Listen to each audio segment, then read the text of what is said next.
They say the man who knows where the bodies are buried is usually the one who dug the holes. But in my life, I didn't dig the holes. I built the cemetery. My name is Gideon Vance, and every choice I made, every day I showed up early and stayed late, built an empire that should have protected me in my old age. Instead, it became the place where everything I cared about was taken from me. People think the worst day of a man's life is the moment he loses his freedom. They're wrong.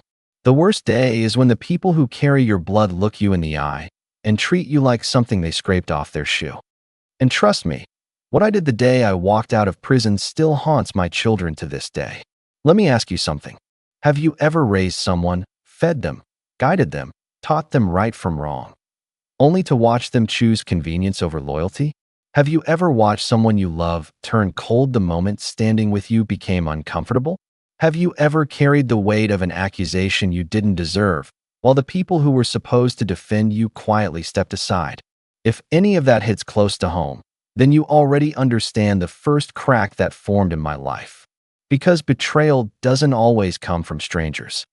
Sometimes it walks into your home and calls you dad. I didn't lose everything in one moment. It started with a man I trusted, a man I treated like a second son, Sterling Thorne. He built his reputation on charm, on confidence, on handshakes that felt warm until you realized his other hand was already in your pocket. For years, I believed I was shaping him into a leader. I believed I was preparing him to take the company forward. I believed my own son, Leo, would rise beside him. What I didn't see, what I refused to see, was the hunger in both of them. The kind that smiles in your face while it studies where to place the knife. By the time I realized I had been marked as the sacrifice, it was already too late. The boardroom, the folder, the accusation, the shock in my children's eyes. My reputation wasn't taken. It was handed away by the people I loved most. People always ask me the same question. How did you survive 19 years knowing you were innocent? They think the hardship was the cell, the iron bars, the routine. No, the real punishment was replaying every moment that led to my downfall, knowing the truth was sitting comfortably in a corner office, eating catered lunches, smiling for company photos like nothing happened. But here's what Sterling, Leo, and the rest of them didn't understand. You can cage a man's body, but you can't cage what he builds in his mind. For 19 years, I didn't waste a second. I planned. I studied. I counted every lie told about me. I prepared for the day I would walk out and balance the ledger myself. And the thing I did when I finally got out. Some people say it went too far. Others say it didn't go far enough. Before we go deeper, subscribe so stories like this never blindside you. If you're still not subscribing, tell me in the comments why. Because let me be clear, life doesn't wait for anyone. People like Sterling and Leo walk freely every day, planning, scheming, and hiding behind trust. You don't want to be caught unprepared. You don't want to miss the warning signs that could save everything you've built. Now let me take you back to the beginning. The first day I poured blood, sweat, and time into a company I thought was my family. And the moment the first shovel of dirt was metaphorically thrown out, I started at Thorne Logistics when the company was barely a whisper on the East Coast map. 3 trucks rattling down South Carolina roads, a rented warehouse that smelled of oil and dust, and a phone that rang more in panic than in business. I was just 25, hungry, and naive enough to believe that loyalty and effort could shield me from betrayal. Every morning, I was the first to arrive, the last to leave. I painted walls, unloaded pallets, ran deliveries myself when the drivers were short-handed.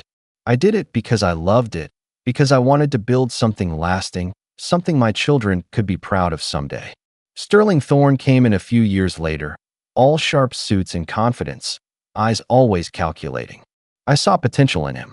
He was quick, clever, and ambitious, but I thought I could steer him, teach him honor in the cutthroat world of business. And in those early days, the company wasn't just a business. It was a family, a place where I poured every bit of my sweat, every lesson I had learned from life, into shaping something bigger than myself. Little did I know, those lessons would be used against me someday. The company grew faster than anyone expected. From 3 trucks and a single warehouse, we expanded across the eastern seaboard. By the time I turned 50, Thorn Logistics was a multi-million-dollar empire, freight moving seamlessly from New York to Miami, contracts signed without hesitation, warehouses buzzing like ants with purpose. Through it all, I watched Sterling thrive. I taught him every ledger trick, every route optimization, every negotiation tactic I had learned in my 25 years. I treated him like the son I never had to guide in business, showing him the ropes, warning him of pitfalls, celebrating his victories. My own son, Leo, had joined the team as a senior analyst, eager, sharp, and proud. I watched them work side by side, father and mentor in harmony with the next generation. I thought I was leaving a legacy, not just for my family, but for the people who had trusted me, the drivers who worked long hours under me, the employees who relied on my guidance. We were building something more than a company. We were building a dynasty. And in those moments, I felt untouchable, unstoppable. I believed my family, my mints, my empire, everything I had worked for, was safe. If only I had seen the cracks forming in the smiles, the ambition hidden in polite nods, the quiet calculation behind Sterling's eyes. Watching Leo grow into his role under Sterling's wing filled me with a quiet pride. The boy I had taught to ride a bike, to respect hard work, to value integrity, now navigated spreadsheets and boardroom discussions with confidence. He was sharp, careful, eager to prove himself, and I couldn't have been prouder. I took joy in seeing Sterling guide him, seeing their teamwork flourish. It was as if I had created the perfect bridge between the generations, my wisdom passing seamlessly to my son through a man I had trusted to lead the company. I felt a rare, full happiness, the kind that comes when everything aligns, when effort, talent, and loyalty all meet in one perfect moment. Even the small things made me smile. Leo correcting Sterling politely, Sterling laughing and handing him the credit, the subtle nods of respect between mentor and protege. It seemed that in the world of ruthless business, I had carved out a space where honesty and ambition could coexist. Little did I know that warmth, the pride I felt, would become the very leverage used to betray me. The more I loved, the more vulnerable I became. There were moments, small, almost laughable at the time, when something felt off. A glance that lingered too long, a suggestion ignored too quickly, a hesitation where confidence should have been. I brushed them aside, telling myself I was overthinking, that experience would catch every flaw. Sterling's charm had always masked sharp edges, and Leo's ambition, while natural, had a stubborn streak I mistook for youthful enthusiasm. I wanted to believe in them, to see the good in the people I had mentored and raised. But the truth doesn't ask for permission. It creeps quietly until one day, the cracks become chasms. And by the time I noticed, the machinery of betrayal was already in motion, engineered by the very hands I had trusted the most. I didn't want to see it then, and that blindness would cost me everything. Stay close. What comes next doesn't just break trust. It shatters everything they thought they knew about me, about loyalty, about family. If the people closest to you can plot your downfall while smiling in your face, wouldn't you want to see the warning signs before it's too late? Subscribe now so you never get caught unprepared. And if you're still hesitating, drop a comment and tell me why you won't subscribe. Because the truth is, stories like this don't wait. They arrive when you least expect them, and they leave nothing behind. The call came on a Tuesday afternoon. Sterling's voice over the phone was calm, too calm, the kind of calm that hides sharp intentions. "Gideon, come to the boardroom," he said. "We need to discuss something urgent." I walked in expecting routine reports, perhaps a minor accounting issue. The boardroom was immaculate, glass walls catching the sunlight, a polished mahogany table stretching the length of the room. Sterling sat at the head, expression neutral, hands folded. He gestured toward the center of the table, where a folder rested. I glanced at it, curious. "Open it," he said softly, almost like he was giving a gift. Inside were the wire transfer logs, $6 million siphoned from the pension fund. My name on every transaction. My digital signature on every document. Every IP trace led back to my home office. I laughed, out loud. The absurdity of it hit me like a wave. Sterling, you know me.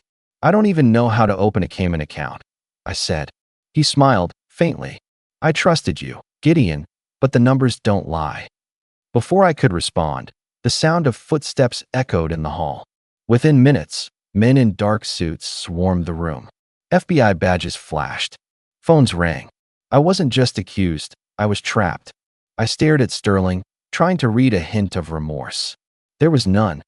Only a smile, almost imperceptible, that promised the life I knew was ending right in front of me. I stared at the folder again, trying to reconcile what I saw with reality. Every transfer, every dollar, every document, it all screamed my name. Offshore accounts, empty balances, the pension fund drained. All traced to me. I double-checked the details, expecting a clerical error. The numbers didn't lie. My fingerprints weren't on the accounts physically, but the logs told a different story. My digital signature replicated perfectly. The IP addresses, all pointing to my home study. Emails, supposedly sent from me, discussed strategies to hide the money. Threats to silence anyone who questioned the transactions. I scrolled through them, disbelief burning hotter with every line. Each word was a nail in my coffin. Gideon, Sterling said, voice smooth. I wanted to believe you. I truly did. But the evidence, it's undeniable. I laughed again, more out of shock than humor. You've gone mad, Sterling. This isn't me. You know me. He didn't flinch, didn't waver. Only that faint smile remained, the one that said he had orchestrated everything carefully. And in that moment, I realized he wasn't just accusing me. He had already rewritten history. My name, my legacy, my family's trust. It was all being stolen right there, in a single, silent motion. And I couldn't stop it. The first knock on the door was sharp, almost polite. The second was anything but. Men in dark suits poured into the boardroom, badges flashing, voices curt and commanding. I barely had time to blink before hands were on me, cuffs snapping tight around my wrists. Gideon Vance, you're under arrest for fraud and embezzlement, one of them barked. I tried to speak, to explain, to laugh off the absurdity, but the sound of my own voice was swallowed by the chaos. Phones rang frantically, cameras flashed, and my colleagues froze, some in disbelief, some in silent horror. Sterling watched from his chair, expression unreadable, a faint smirk tugging at the corner of his lips. My world tilted, and in seconds, the life I had built, the trust one had earned, the family I had cherished, it all seemed to vanish. The humiliation cut deeper than any cell could. I was being let out, past faces that once respected me, past hands that once shook mine with admiration. I realized, in that moment, that the real betrayal wasn't the charges. It was the look in Sterling's eyes, the calculated calm that told me he had planned every detail. I was a prisoner of circumstance, but more painfully, a prisoner of their betrayal. Sitting in that sterile room, cuffs still biting my wrists, I felt a storm inside me. Humiliation gnawed at every fiber of my being. Every colleague who once nodded respectfully now looked at me with suspicion. Every driver who trusted me became, in my mind, a witness to my supposed failure. Shock settled over me like ice, cold and sharp. Disbelief burned in my chest. I had built this empire with honesty, sweat, and loyalty. And yet, in a single moment, it was painted as greed, corruption, and betrayal. Trust, once solid as steel, crumbled. Sterling, the man I had guided, had become the architect of my downfall. My own son, the one I had mentored, was standing on the sidelines, watching the story unfold. It was more than anger, more than betrayal. It was the collapse of a lifetime of belief, leaving only a raw, simmering determination in its place. The arrest wasn't the end, it was only the beginning. I had been framed, yes, but the real betrayal hadn't yet revealed itself. The FBI had my hands, my time, and my freedom, but Sterling had my life. And my children, they weren't just observers. They were participants. I had spent decades building trust, nurturing talent, raising my son with care, guiding my daughter with love. And now, that trust was being weaponized. The most painful part? The world would see me as guilty before they ever saw the truth. Every glance, every whisper, every newspaper headline would be a blade against the heart I had given so freely. The FBI case was only the first act. The true devastation was waiting in the courtroom. And when it arrived, it would change everything I thought I knew about family, loyalty, and betrayal. The courtroom was colder than I remembered, the air heavy with whispered judgments and the quiet rustle of papers. I walked in, my shoulders squared, trying to carry the calm I had cultivated for decades. But every step toward the defense table felt heavier than the last. Faces I had known for years stared back at me with a mix of disbelief and curiosity. Friends, colleagues, even strangers. Every eye seemed to weigh my guilt before a single word had been spoken. The press cameras clicked relentlessly, capturing a man who had once been respected and admired, now reduced to an accused fraudster. Sterling sat across from me, composed, his expression calm, almost rehearsed. He had mastered the art of appearing sympathetic while wielding deceit like a blade. And my son, Leo, sat quietly beside him, notebook open, taking careful notes that would soon turn against me. I glanced at Sloane in the front row. Her eyes avoided mine, head bowed, lips pressed tight. Even her presence, once a source of comfort, now radiated disappointment. The judge called the court to order. I felt the first tremors of fear, not for myself, but for the life I had built and the family I had trusted. This wasn't just a trial for money. This was a trial for my name, my legacy, my heart. And I knew, deep down, that nothing in that room would ever feel the same again. When the prosecutor called Leo to the stand, my heart sank. My son, my blood, was about to speak in a courtroom where truth had no guarantee. I watched him rise, suit crisp, expression carefully neutral. He looked out at the jury, then back at me, avoiding my eyes entirely. Sterling had prepared him well. Leo spoke with a confidence I didn't recognize, narrating months of erratic behavior and obsession with money. He painted me not as the father who had built a company with integrity, but as a man consumed by greed, disconnected from his family, and unfit to lead. Every word was a hammer strike, each sentence tightening the chains around my neck. I wanted to speak, to cry out, to remind him of the lessons I had taught him, the nights I stayed late tutoring him, the wisdom I had shared. But I remained silent. I had learned long ago that desperation in court only feeds the predator. The jury listened, rapt. I could see the slow, unspoken alignment of their judgment with Sterling's script. And through it all, Leo never looked at me once. I realized then that Sterling's betrayal wasn't limited to me. He had weaponized my own son, turning love and loyalty into testimony against me. The boy I had raised, the one I had protected, had become a participant in my undoing. Every word echoed like a bell of doom. The courtroom felt smaller, the walls pressing in. And I knew, in that moment, the world I had built for my children was being shattered, not by outsiders, but by those I had cherished most. Then it happened. Sloane stood. Tears streaked her cheeks, but it wasn't grief. It was rage, disappointment, and the cold edge of betrayal. Her voice rang out, sharp and cutting, filling the courtroom like a verdict before the judge spoke. "You've disappointed and embarrassed us all, Dad," she yelled, her words slicing through the tense silence. "Don't call us. Don't write. As far as we're concerned, the father we knew died today." The room froze. Even Sterling looked momentarily stunned, though only for a heartbeat. My son, my own blood, shifted uncomfortably in his seat. The jury murmured. Reporters scribbled furiously.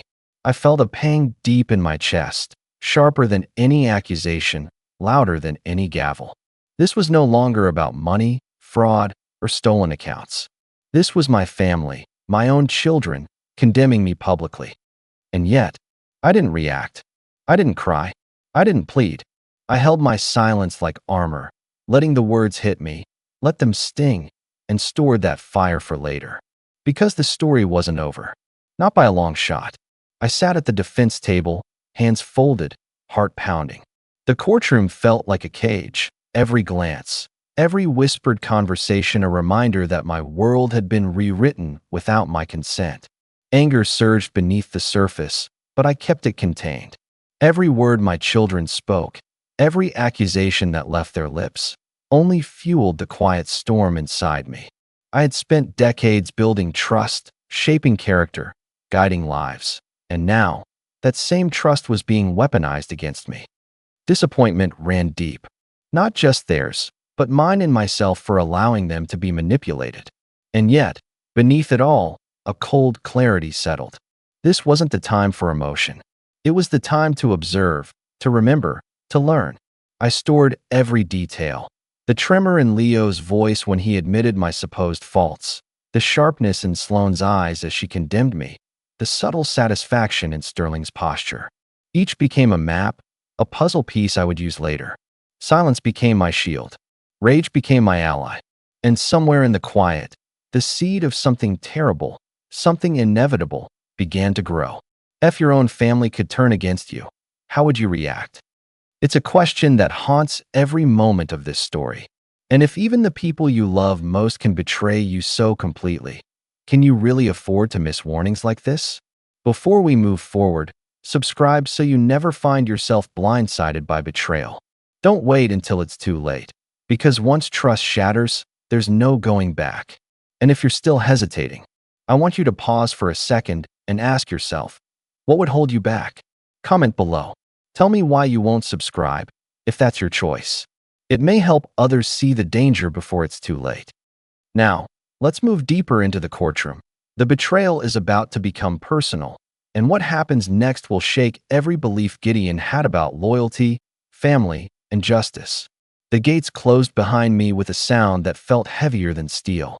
In an instant, the world I had known, my office, my home, my family, was replaced by concrete walls, iron bars, and fluorescent corridors that hummed with the rhythm of confinement. I walked past guards who didn't know me, didn't care about my reputation, didn't see the man who had built a multi-million-dollar empire. I was stripped of my name, my dignity, my routine, left only with the number stitched onto a plain uniform. The other inmates studied me with cautious eyes. Some whispered, some laughed, some simply ignored me. I sensed their calculations, their tests of strength and will. I realized immediately that this place had its own rules, harsh, unspoken, and absolute. Even in the first hour, I understood one simple truth. Prison didn't just punish the body. It tried to kill the mind, the identity, the very idea that you once had control over your life. And yet, even as despair pressed at my chest, a small, cold clarity began to form. Time would pass. They could take my freedom, but they couldn't take the mind that had built an empire. And if I played it right, every weakness, every oversight, every secret in the world beyond these walls would be mine to exploit someday. The first day was the most dangerous, because the world outside still believed I was broken. They were about to learn how wrong they were. Days blurred into nights, and nights stretched endlessly. The walls of my cell became both cage and mirror, reflecting every failure, every betrayal, every moment I had taken for granted. Innocence, if you could call it that, died slowly, quietly, in the silence between footsteps and the distant clanging of doors. I watched men around me bend, break, and rebuild themselves in ways I didn't recognize. Some found strength in violence, others in cunning, a few in despair. I realized quickly that naivety had no place here. Trust was currency, and mine had been spent long before I arrived. Letters from Sloane arrived like small knives, dripping disappointment and venom. Leo's updates, full of subtle betrayals, reminded me of the home I had lost, the family I had raised, now strangers. At first, I opened them, hoping for warmth, for remorse, for connection, but all I found was fuel for the fire already growing in my chest. And so, I stopped opening them. I stopped hoping. I stopped being the man who had once believed in fairness, in love, in loyalty. In this place, innocence wasn't taken in a single moment. It was stripped piece by piece, day by day. And yet, even as I felt it vanish, a new resolve began to form. If I survived this, I would emerge not broken, but stronger, sharper, and ready to reclaim what had been stolen. If prison tried to break me, it failed. I quickly realized that while my body was confined, my mind remained untouchable. The library became my sanctuary, the textbooks and manuals my weapons.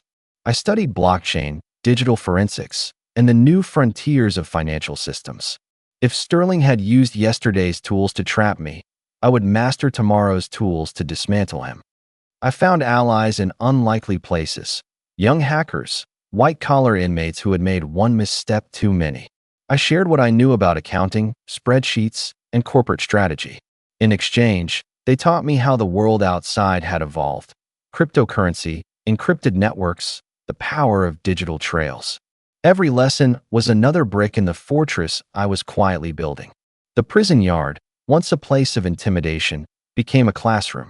The men who tried to scare me were now participants in a subtle exchange of knowledge. I became a ghost within their system, not feared, not loved, just untouchable, observing and learning.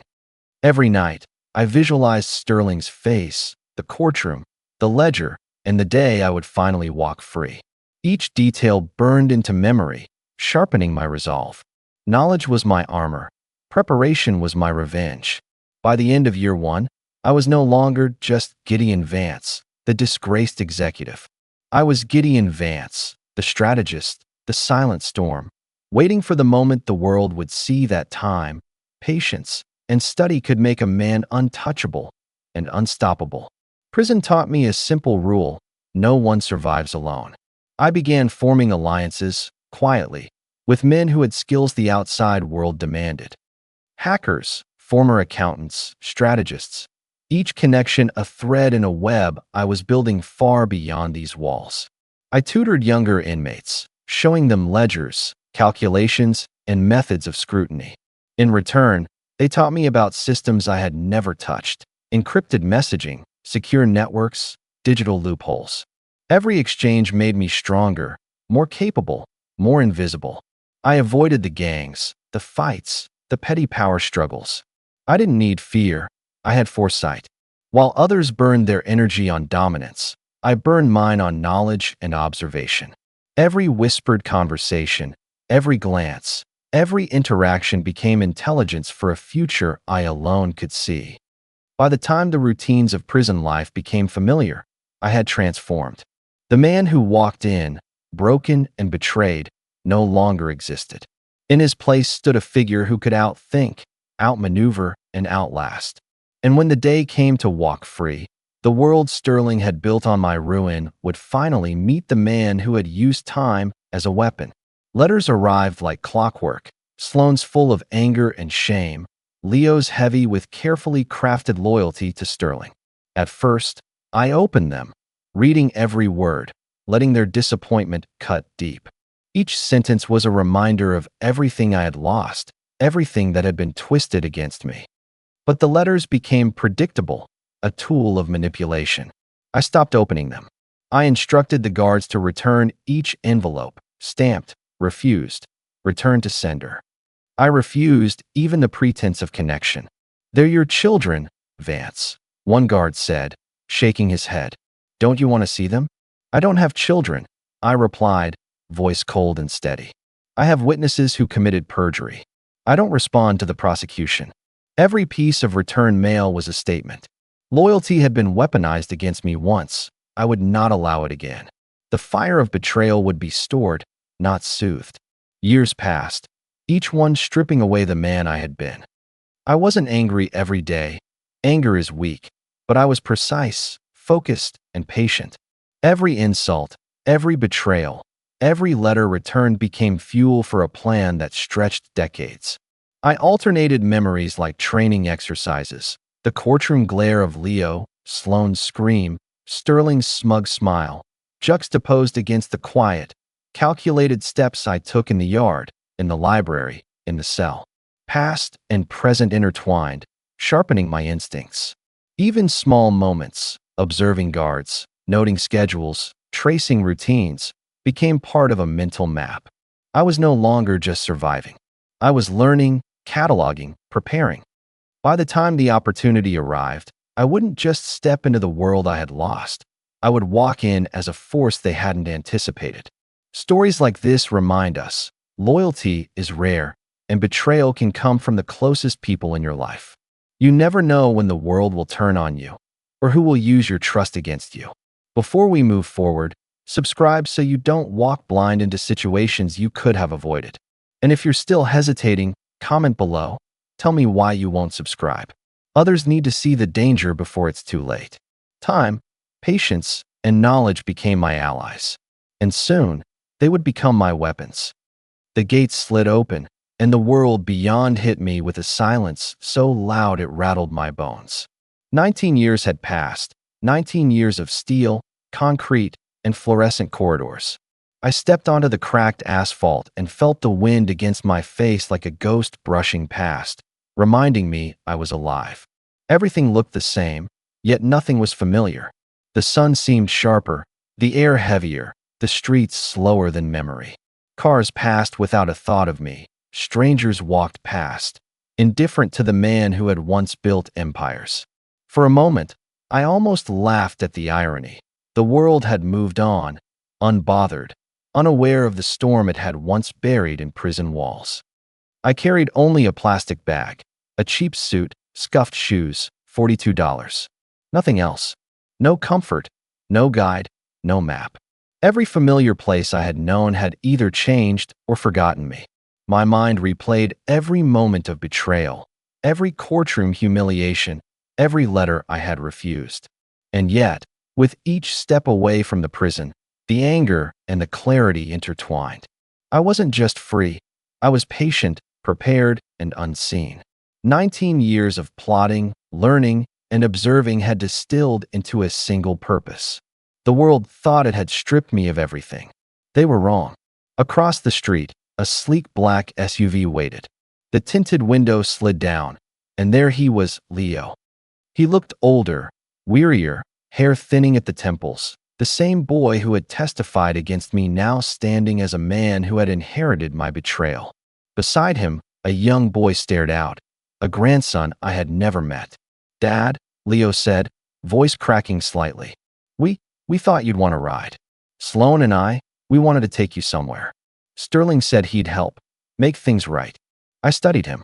Every movement, every hesitation, every blink told me what words couldn't. He had rehearsed this moment, but practice didn't erase the past. 19 years of choices, loyalty sold for comfort, obedience for approval. It all lay between us. I didn't move. I didn't smile. I didn't speak. The weight of what he had done pressed against my chest, not with anger, but with the ice of disappointment. I had raised him, mentored him, and he had used that trust to tighten the noose around my life. The boy in the blazer looked at me with wide eyes, uncertain, innocent in ways that didn't matter anymore. I felt nothing, not for him, not for Leo. This was not a moment for reconciliation. It was a moment for observation, for calculation. The pieces were still in play, and I had only just stepped back onto the board. I didn't step toward the SUV. I didn't reach for the door. I didn't acknowledge the apologies carefully crafted by a son who had once betrayed me. "I don't know you," I said, voice steady, low, and final. The words landed between us like a hammer on glass. Leo flinched. His eyes widened in disbelief. The boy beside him clutched his seatbelt, unsure if he had heard correctly. "Dad, come on," Leo stammered. "It's been 19 years. Can't we just—" "I don't know you," I repeated, louder this time, every syllable cutting through the polite air of reconciliation. "And tell Sterling Thorne to enjoy the view from the top today. The air gets thin when the foundation rots." He opened his mouth, searching for words, excuses, anything. I shook my head slightly. No guidance, no comfort, no closure. The bridge between father and son had been burned long before this day. I had stepped out of a cage they thought would break me, and I had no intention of returning to the life they had arranged for me. I turned, leaving them frozen on the curb. The SUV's engine hummed, a futile attempt to follow, to persuade, to reclaim what could never be restored. 19 years of betrayal had ended in a single sentence, and the silence that followed was louder than any plea. They thought that was the worst of it. They had no idea the storm was only beginning. I walked away from the SUV without a backward glance. The city hummed around me, indifferent to the man who had been betrayed, framed, and left for dead in the system. Every step echoed with the years stolen from me. Every breath carried the quiet promise of what was to come. They believed that the rejection, the silence, and the refusal to reconnect were the peak of my fury. They thought they had seen the worst. They hadn't. Sterling Thorne, standing tall in his empire of glass and steel, had no idea that the real reckoning had already begun long before I left the prison gates. Every lesson learned, every alliance formed, every overlooked loophole had been carefully cataloged, waiting for the perfect moment. And I had one rule: nothing would move too fast, nothing would be revealed too soon. The anticipation, the knowledge that I was patient, calculating, and unstoppable, would be a weapon more effective than any confrontation. By the time they understood the reach of my plans, it would be too late. Every empire, every lie, every betrayal would come crashing down, and I would stand not as a man wronged, but as a force they had refused to anticipate. The road to the cabin was a narrow ribbon through the South Carolina woods, worn and quiet, as if the years themselves had forgotten it. I parked the car at the edge of the property and stepped onto the uneven ground, feeling the familiar crunch of pine needles beneath my boots. The cabin, small and unassuming, had aged, but it had kept its secrets well. I ran my hand along the weathered wood of the cabin, recalling why I had bought this piece of land under a shell company decades ago. No one had ever suspected. No one had reason to visit. It was a vault, a memory, a plan waiting in patience. Every step toward the cabin echoed with the weight of 19 years. The silence was not comforting, it was an accomplice. I knew that what lay inside had the power to unmask everything Sterling had built, everything he had stolen, and everything my children had unknowingly become part of. I crouched to inspect the floorboards, my fingers brushing away years of dust and pine debris. The rusted toolbox beneath the cabin had remained untouched, loyal to the promise of secrecy I had made to myself long before betrayal had entered my life. This place had been waiting, patiently, for the day I would return. And that day was today. I pried open the rusted toolbox, the metal groaning as if protesting the disturbance. Decades of dust rose in a silent cloud, and my fingers brushed against the first object that mattered, a series of heavy-duty hard drives, their labels faded but intact. Each was encrypted, a digital fortress of records I had preserved in secret, anticipating a day like this. Beneath them lay the physical ledger, the black book of Thorne Logistics, the original records from the year I was framed. Every entry, every manifest, every shipment carefully preserved, untouched by Sterling's digital deletions. My own handwriting traced margins where I had noted anomalies and suspicions I never voiced. Holding the ledger, I felt the weight of 19 years settle on my shoulders. Not the weight of time lost, but the weight of opportunity regained. These pages were more than paper. They were a map, a record, a weapon. They told the story of what really happened: the money, the accounts, the illegal movements Sterling had orchestrated, hiding behind my name. The hard drives would confirm it all. Every offshore transaction, every port manipulation, every cover-up was stored within. Sterling had assumed time erased everything. He had no idea the foundation of his empire rested on secrets I had quietly preserved, waiting for the moment I would strike. The cabin smelled of damp wood and history. I set the hard drives beside the ledger, a silent army ready for deployment. For the first time in nearly 2 decades, I felt a flicker, not of vengeance yet, but of the control I had finally reclaimed. I flipped through the ledger, each page revealing what Sterling had assumed was buried beyond reach. The $6 million he framed me for was only the beginning. Shipment after shipment, manifest after manifest, detailed operations far beyond embezzlement, smuggling, bribery, and deception spanning ports along the eastern seaboard. Sterling had thought he was clever, erasing digital records, spinning stories, and manipulating my children to cover his tracks. But paper remembers. Paper never lies. Every illegal transfer, every falsified log, every offshore maneuver, everything he had built his empire on, was right here. The hard drives confirmed it. I connected them, watching the digital trail unfold. Accounts siphoned, approvals forged, shipments routed through blind trusts. He had gambled not just with money, but with loyalty, trust, and human lives. Every detail I had been accused of was a lie. Every transaction was Sterling's doing. I smiled quietly. He had assumed time had softened me, that my years in prison had dulled my mind. He had no idea I had learned, watched, and recorded everything.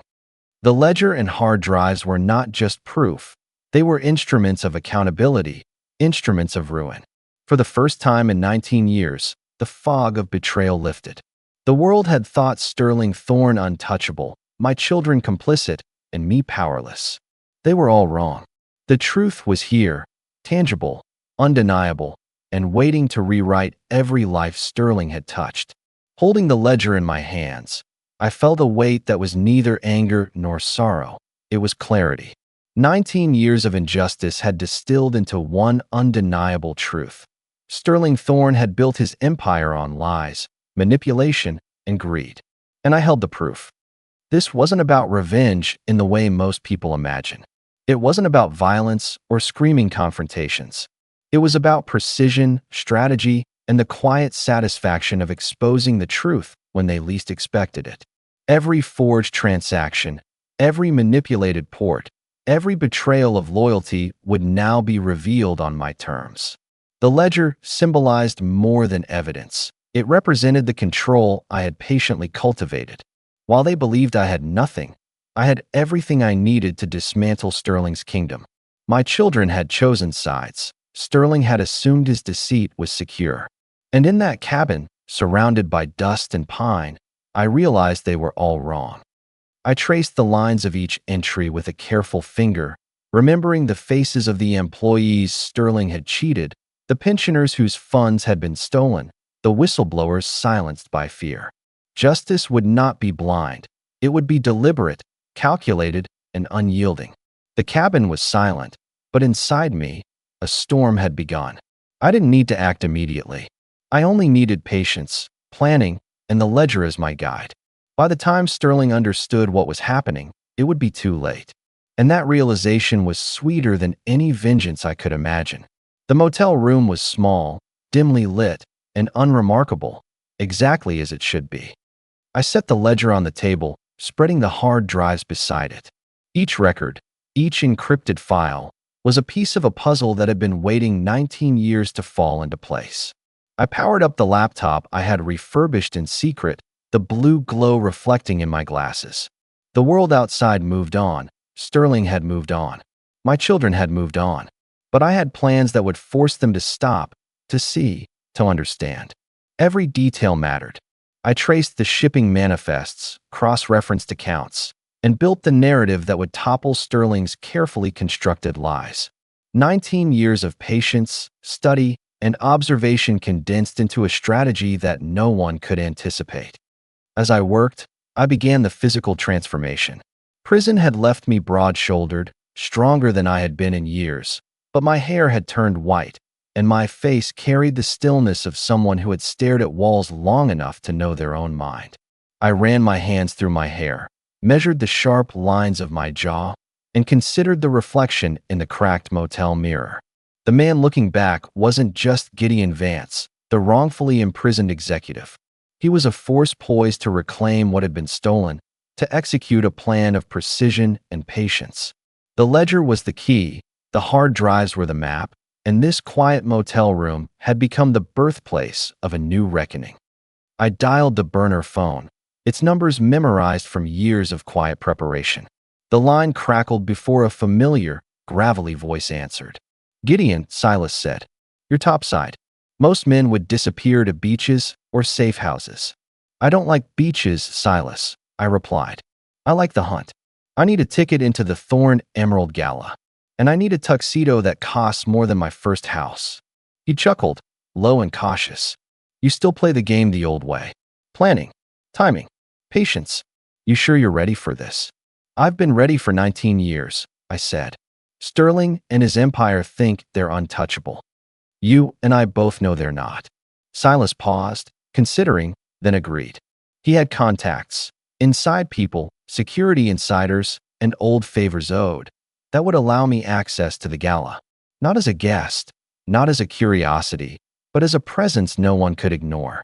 Every detail, every loophole, every angle had been checked and double-checked in my mind. We discussed logistics, timing, movement, and subtle execution. Silas would handle the entry. I would handle the evidence and confrontation. The ledger and hard drives would speak louder than threats, louder than yelling, louder than the legacy Sterling had built on lies. By the end of the call, the plan was set. The quiet motel room had become a command center. Outside, the world continued in ignorance. Inside, a reckoning was being assembled, one carefully orchestrated move at a time. I stood in front of the motel mirror, razor in hand.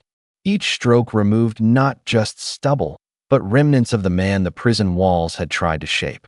Every line of my jaw became sharper, every crease more deliberate, reflecting someone who was no longer the wronged executive, but a calculated presence ready to reclaim control. The haircut came next, quick and precise. The barber asked no questions, he never needed to. He only handed me a mirror, and I saw a man who had survived decades of betrayal, isolation, and silence. Someone who could walk into a room and unsettle everyone without uttering a single word. Then came the suit. Dark, perfectly fitted, the kind of clothing that demanded attention without arrogance. I adjusted the cuffs, smoothed the lapels, and tested the weight of the tie.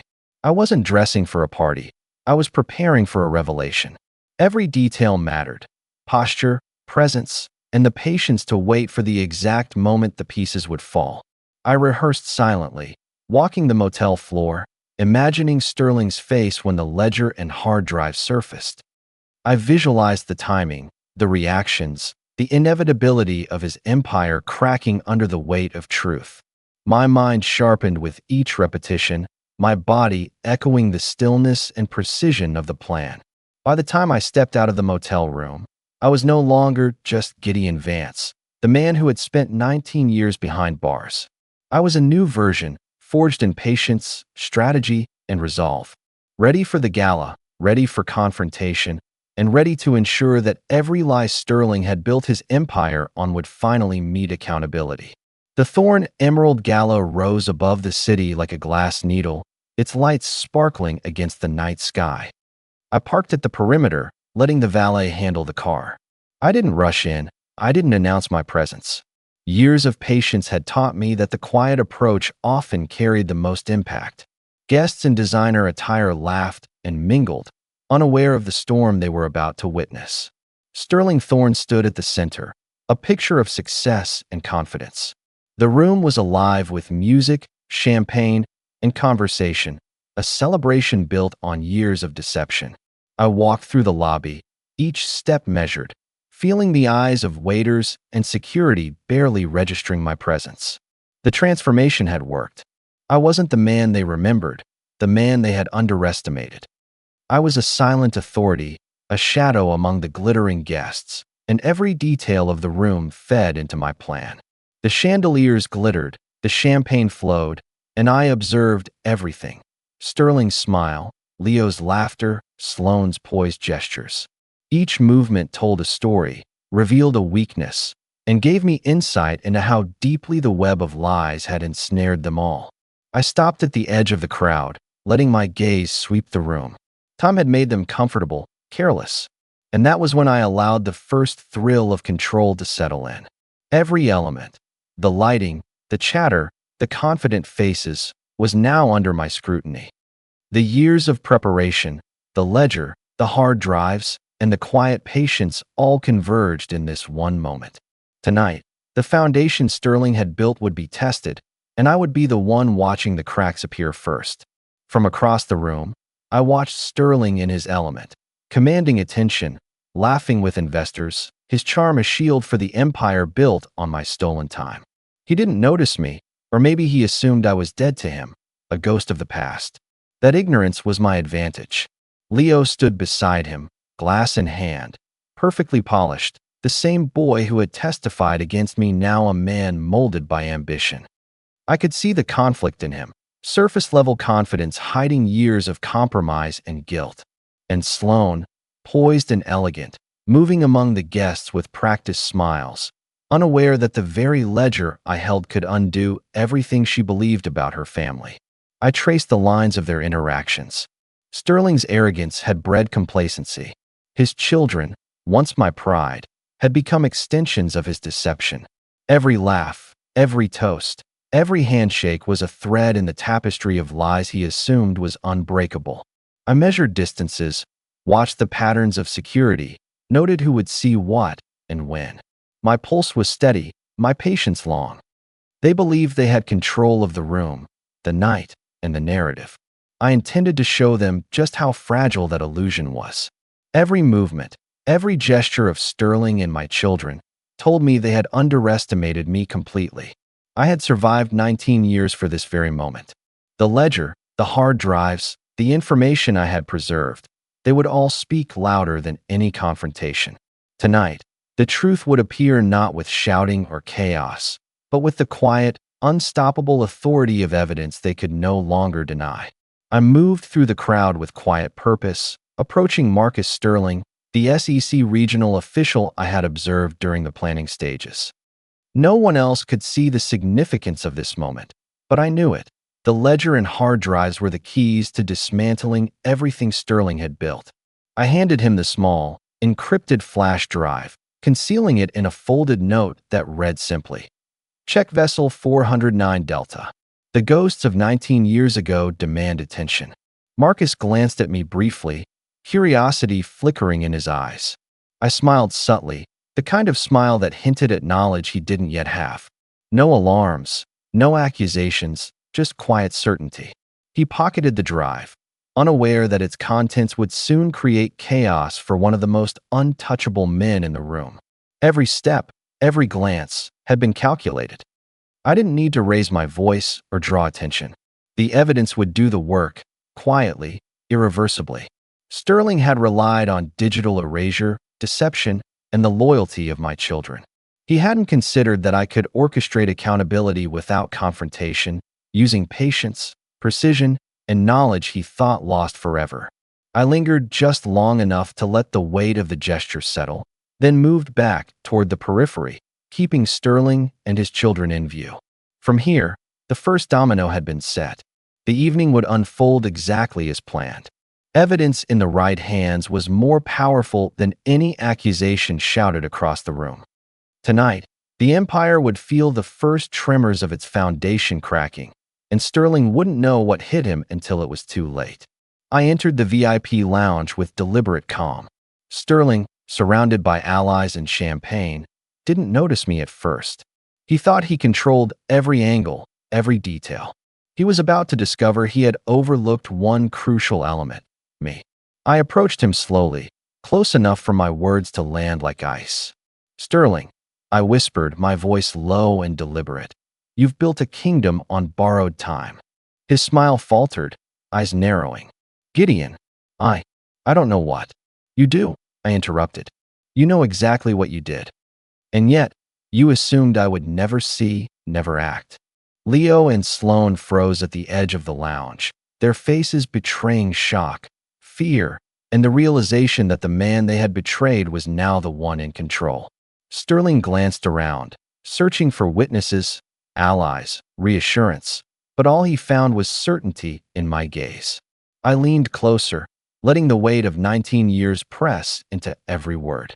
"I didn't come here for revenge," I said, calm yet cutting. "I came for extinction." Sterling's composure cracked, the first tremor of panic rising. He understood now that this wasn't about shouting, confrontation, or theatrics. It was about inevitable exposure. Every secret, every lie, every misdeed he thought buried was now in motion, unstoppable.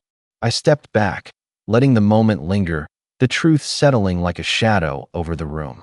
And as I left him to absorb the fear of the night, I glanced toward the viewers, because people hide monsters behind money. Subscribe so you see them early. I slipped through the exit quietly, letting the hum of conversation and clinking glasses fade behind me. No fanfare, no dramatic gestures, just the calm confidence of a man who knew every move in the night ahead. The guests were oblivious, Sterling still basking in the illusion of control. The cool air hit my face as I reached the street. From here, I could watch without being seen. I paused, letting the weight of the years press in, and observed Sterling's circle. They were comfortable, confident, unaware that the first domino had already been set. Every element of the plan was falling into place. The ledger, the flash drive, and the contacts I had lined up were all in motion. Sterling had no idea that his carefully curated world was about to shift, quietly, irrevocably. I kept my eyes on the building, tracking the subtle movements of security and guests, ensuring everything unfolded as intended. Patience had always been my ally, and tonight, it would deliver the first tremors of the reckoning to the man who had stolen 19 years of my life.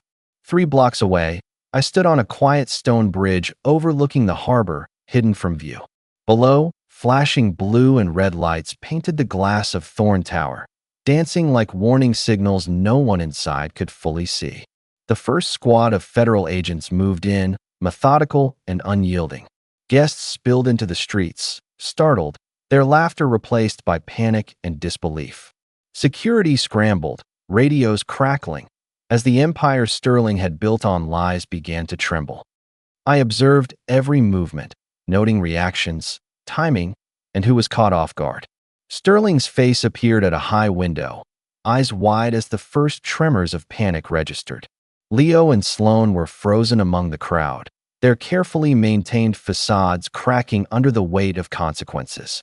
From this distance, the chaos was almost poetic. Years of planning, patience, and quiet preparation had led to this exact moment.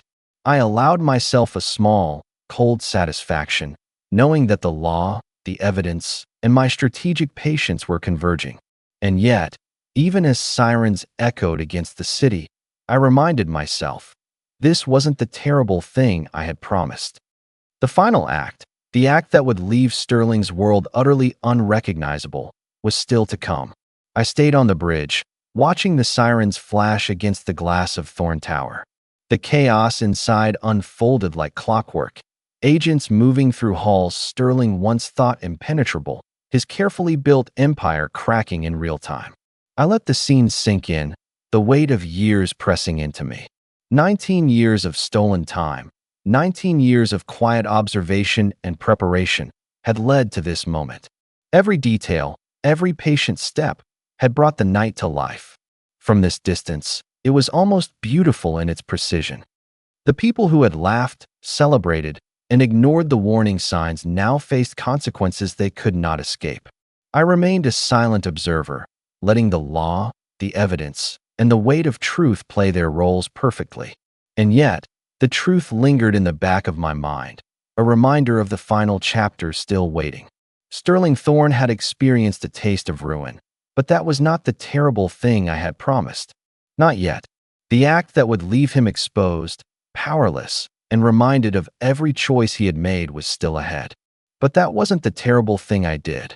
I set to work quietly, in a small motel room on the outskirts of Charleston.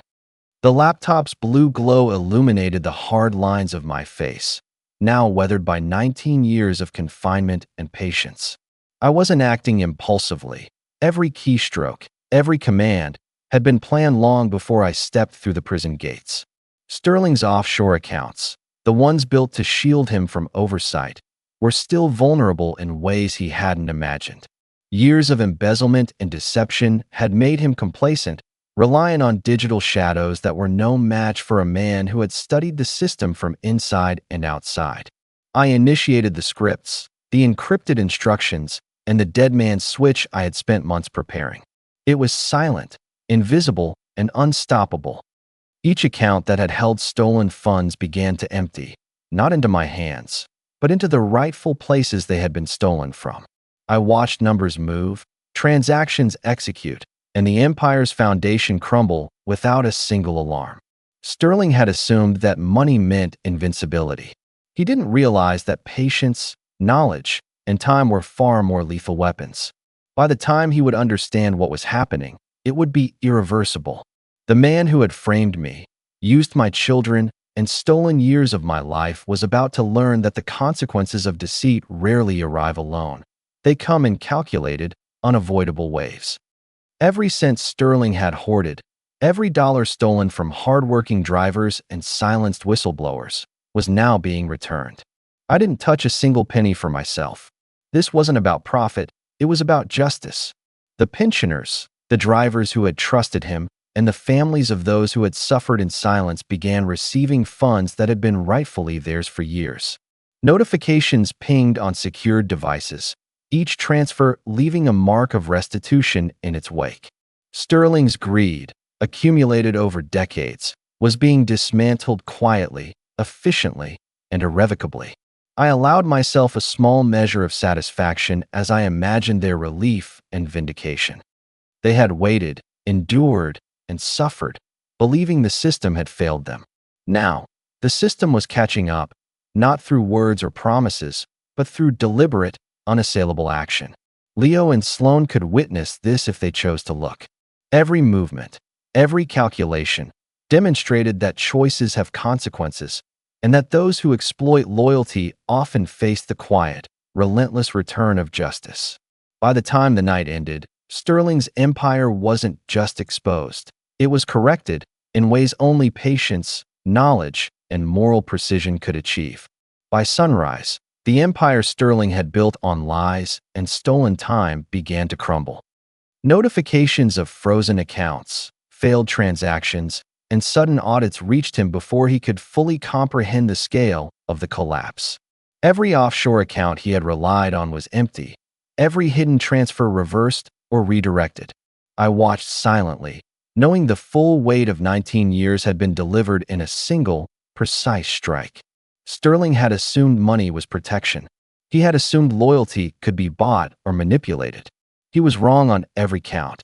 From my motel window, I pictured him pacing in his high-rise office, realizing that not a single asset remained untouched. The prestige, the power, the control, all of it slipping through his fingers while the law and his own hubris worked together to dismantle what he had spent a lifetime building. Poetic justice doesn't roar. It arrives quietly, relentlessly, and irrevocably. Sterling had underestimated the patience of a man who had nothing left to lose and everything to gain in terms of justice. And yet, even as the pieces fell, I reminded myself of the final lesson. Vengeance executed through precision and morality leaves no room for error, no excuses, and no redemption for those who betrayed trust. The empire was gone. Sterling would feel it in every corner of his life. And I was ready for the last act to play out. The phone buzzed against the motel desk, and I didn't hesitate before answering. The voice on the other end was frantic, trembling with panic. Dad, what's happening? Everything's falling apart. The accounts, the SEC. Sterling, it's all collapsing.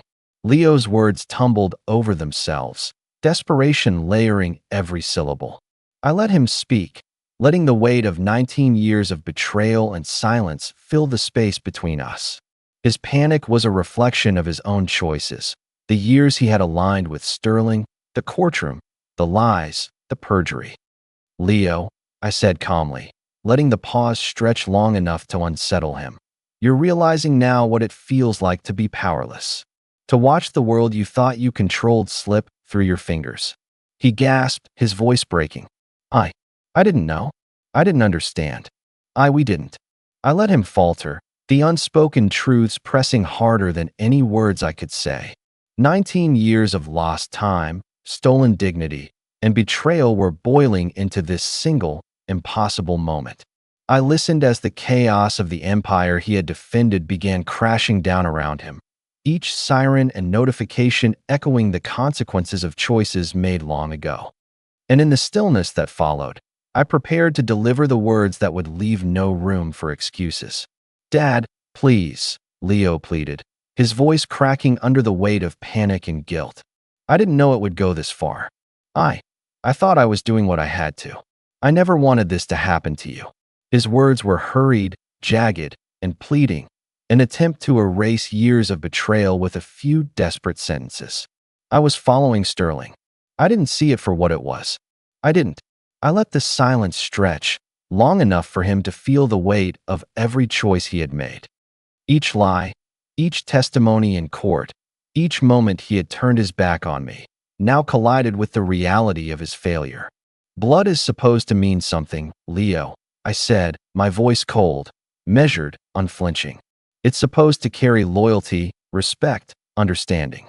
You traded that for convenience, for comfort, for ambition. And now, he trembled, realizing he had nothing left to offer me.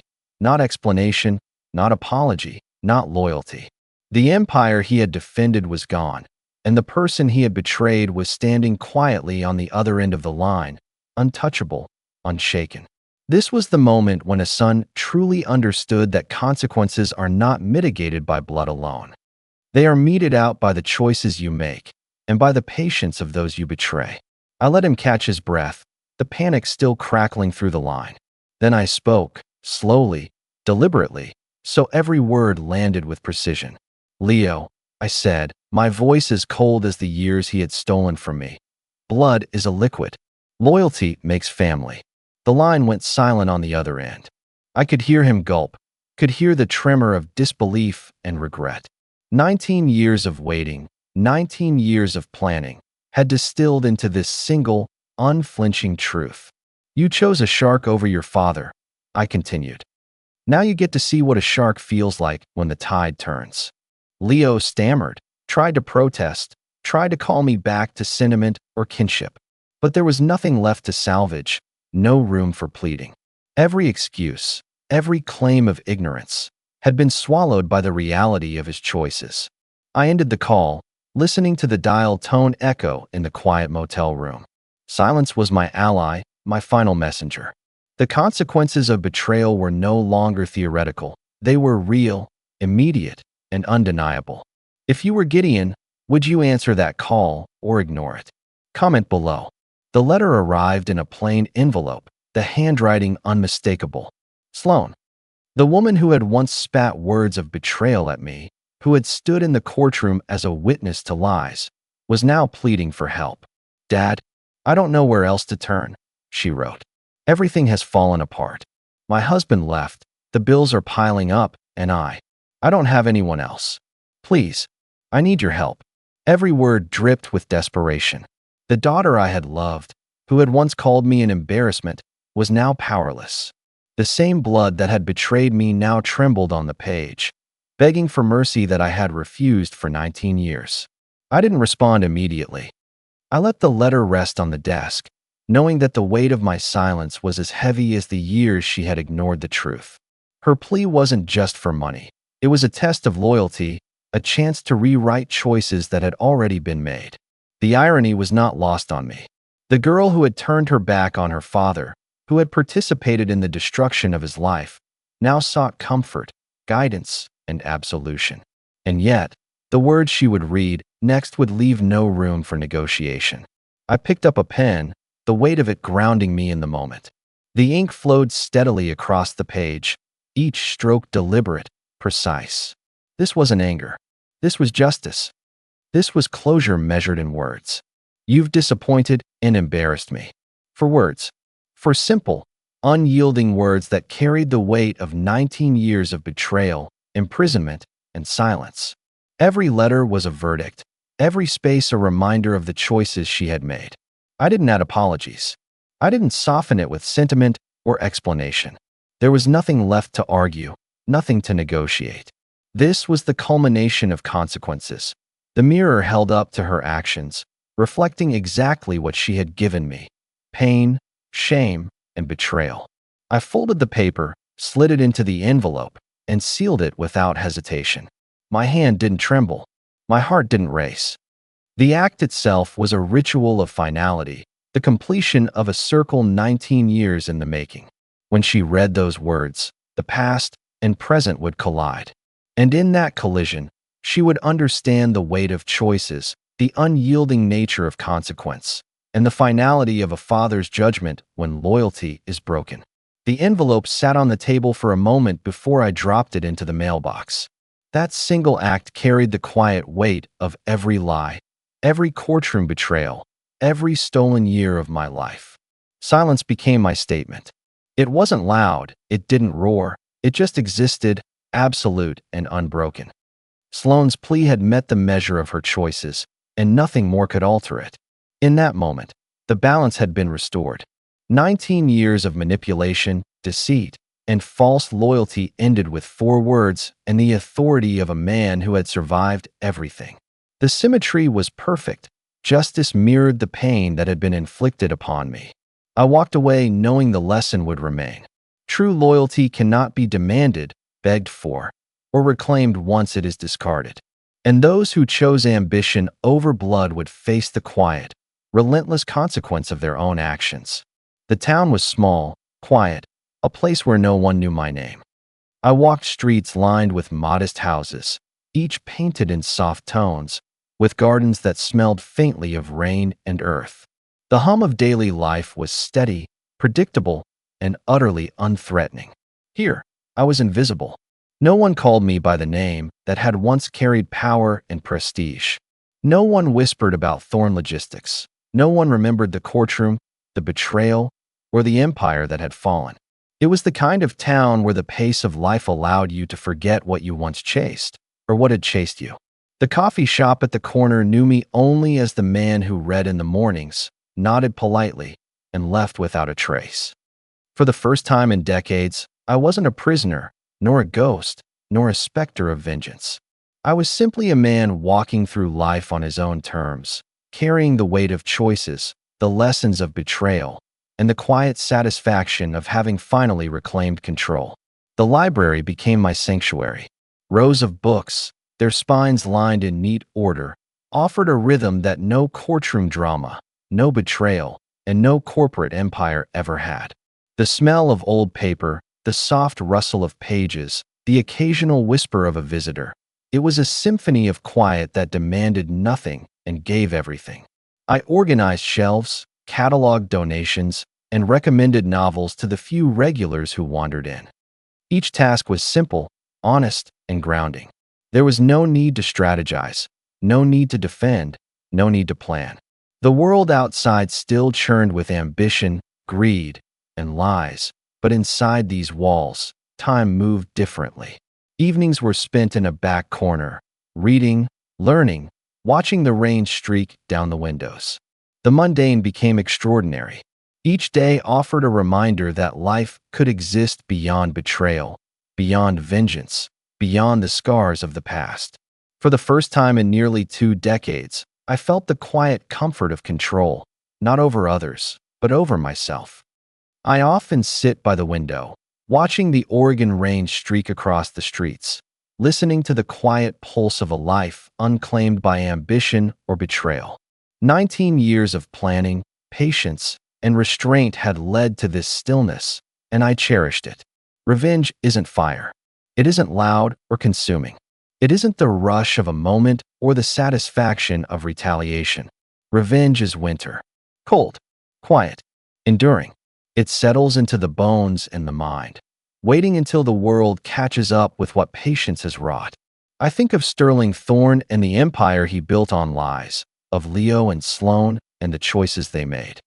Their worlds are forever changed, and I watch from a distance, unbothered, unchained, free. And me? I have nothing to prove, no debt to collect, no burden of appearances. I am a man who has seen the weight of betrayal and mastered the stillness of silence. Winter felt good, and in that silence, I finally understood what freedom truly means.